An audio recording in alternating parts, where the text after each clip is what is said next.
Hi guys, just the old Ford. Lots of work to do to her yet. But I came out the other day and I was cleaning out the inside of her.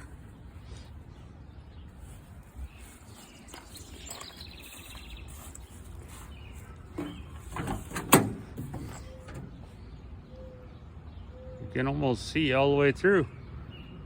That's my oil pan gasket. But anyways, I hit the key and she didn't fire up. And she always fires up. So I thought I'd do a little video of diagnosing a no start. It's old.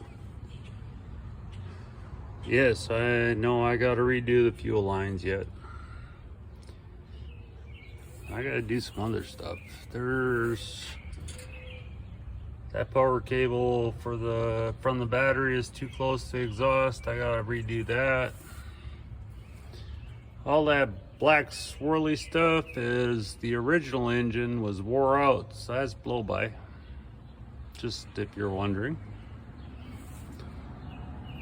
Anyways, so you have an engine, you want to know why it doesn't start. If you have an engine that you don't know anything about, the first thing you got to do is do a compression test. You pull your plugs out and do your compression test, because that tells you everything about the inside of that engine. It tells you if your timing chain is on, it tells you if your valves are adjusted right, it tells you if your piston rings are wore out or not. Compression test tells you what is right and wrong with that engine. To have an engine run, you need three things. Three things.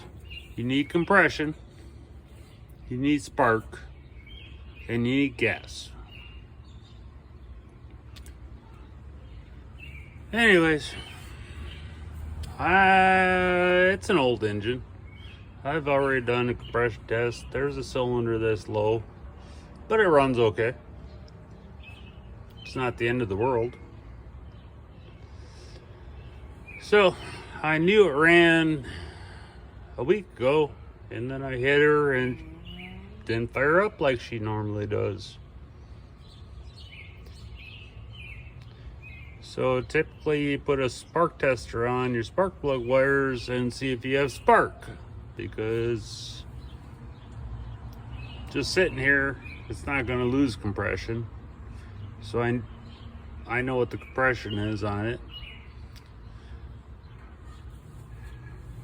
Or you take your air cleaner off and shoot some brake clean down the frickin' throat of her, hit the key. She fires up. Okay. Well, we still have compression. We got spark because it just fired up. So we don't have any gas. So I took the line off that filter on the carburetor. And somebody has 500 feet of freaking rubber line on this thing that I haven't redone. But anyways, I was able to take that line and put it over the fender, crank on it, and I had gas squirting out. So it tells me that my fuel lines are good, fuel pump's working, I have gas to the carburetor, which tells me two things. One, either that little filter is plugged up, or two, my makeshift carburetor I put together, the float's stuck. Which, the jets in that carburetor are too big. I can smell it's running too rich. The original Chinese carburetor that was on this thing liked the size of the jets that it had, but the accelerator passage, some Chinese guy forgot to drill it out, so it had no accelerator passage in there, So you never got a squirt of gas when you stepped on your gas pedal. Somebody gave me a whole box full of carburetors, and I took the Chinese one and the whole box, and there was a kit.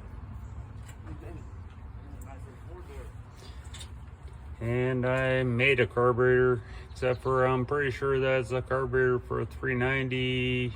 The jets are for a 390 or a 360. So they're too big. So I gotta take the top off it, put the smaller jets that were in the Chinese carburetor into this carburetor, make sure the float's working properly, and replace that filter. And she should run again. Anyways, that's engine 101. Compression, spark, and fuel. Thanks, guys.